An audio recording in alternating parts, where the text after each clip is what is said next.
विवाह, सगाई, नामकरण, संस्कार, मुंडन आदि इन दिनों में नहीं होते हैं, नहीं करने चाहिए। इस वीडियो में मैं आपको बताने वाला हूं। नमस्कार, जय श्री कृष्णा मित्रों, मैं हूं धीर कुमार और व्रत विधि विधान के इस एक और खास एपिसोड में आपका स्वागत है। आज के इस वीडियो में मैं आपको बताने वाला हूं होलाष्टक के बारे में, क्योंकि होली का त्योहार आ रहा है। अब आप लोग सोच रहे होंगे होलाष्टक क्या होता है। आप में से कुछ लोगों को पता होगा होलाष्टक के बारे में, कईयों को नहीं पता होगा। मित्रों, जिन्हें नहीं पता है उनके लिए और जिनको पता है उनकी जानकारी के लिए, यानी कि जानकारी में वृद्धि करने के लिए ये मैं वीडियो बना रहा हूं। होली से पहले आने वाले होलाष्टक का क्या नकारात्मक प्रभाव पड़ सकता है आपके जीवन पर, उसके ऊपर ये वीडियो बनाया जा रहा है। इन दिनों क्या क्या नहीं करना चाहिए, क्या क्या करना चाहिए, ये चीज़ें मैं आपको इस वीडियो में बताऊंगा।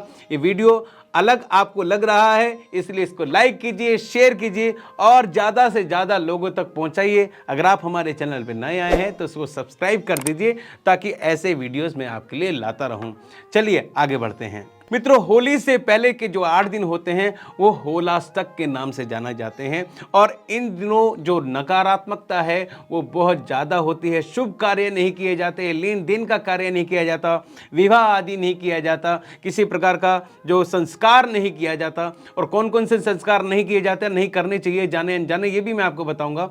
ये जो नकारात्मकता का जो एपिसोड है, यानी कि जो ये समय है, ये इसका कारण क्या है और इसका निवारण क्या है, ये मैं आपको बताता हूँ। भगवान विष्णु के परम भक्त प्रहलाद के बारे में तो आप जानते होंगे। होली का जब दहन हुआ था उसमें भक्त प्रहलाद बचकर आ गए थे, होलिका की मृत्यु हो गई थी। उससे पहले के जो 8 दिन होते हैं, उन 8 दिनों में भक्त प्रहलाद को मारने के लिए बहुत नाना प्रकार की उनको यातनाएं दी जा रही थी।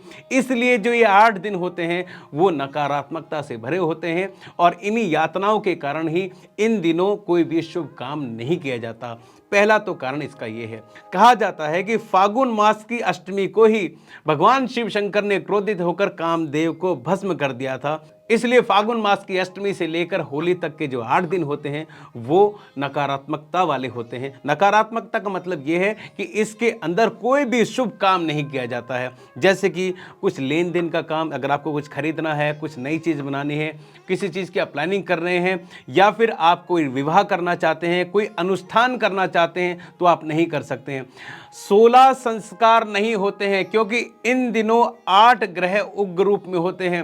मंगल, बुध, शुक्र, गुरु, शनि और सूर्य, चंद्रमा और राहु, ये 8 जो ग्रह होते हैं वो उग्र रूप में होते हैं। इसलिए कोई भी शुभ कार्य इन दिनों नहीं किया जाता है। साथ साथ जैसा कि मैंने आपको बताया कि 16 संस्कार जो संस्कार होते हैं जीवन में, वो 16 संस्कार जो है वो नहीं होते हैं।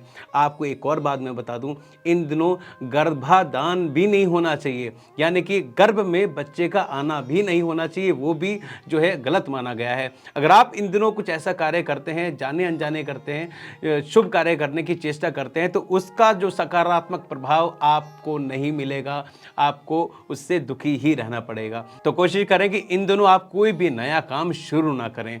देखिए मित्रों, हिंदू धर्म में हर समस्या का निदान करने के लिए कुछ ना कुछ बताया गया है, चाहे वह उपाय कुछ दान करके हो या फिर पूजा पाठ करके हो। मित्रों, इन दिनों अष्टमी से लेकर पूर्णिमासी तक आपको क्या क्या करना है, ध्यान से सुनिएगा। इन दिनों आपको भगवान विष्णु की विशेष पूजा करनी है, उनके मंत्रों का जाप करना है।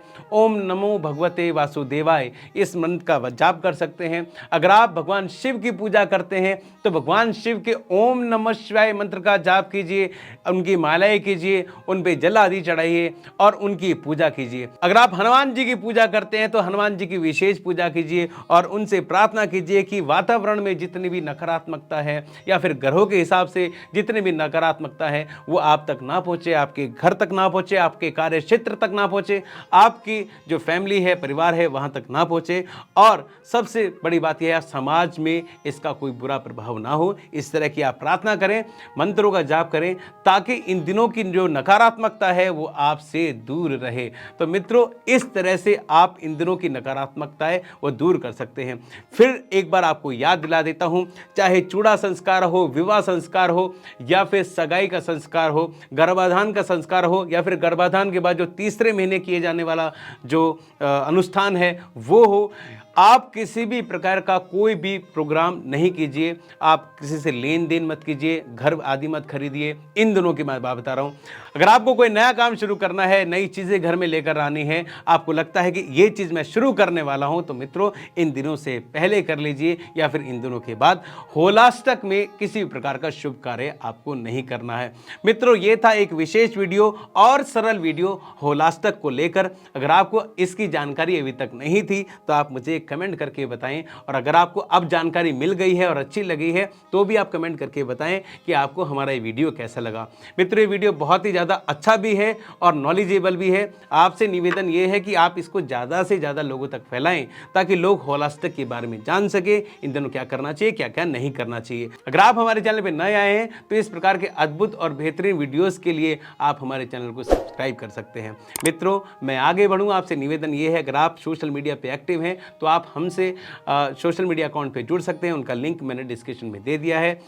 चलिए दोस्तों, इसी के साथ मैं धीर कुमार लेता हूं आपसे अनुमति। जल्दी ही मिलूंगा एक नए व्रत के साथ, एक नई विधि के साथ, एक नए विधान के साथ। जय श्री कृष्णा।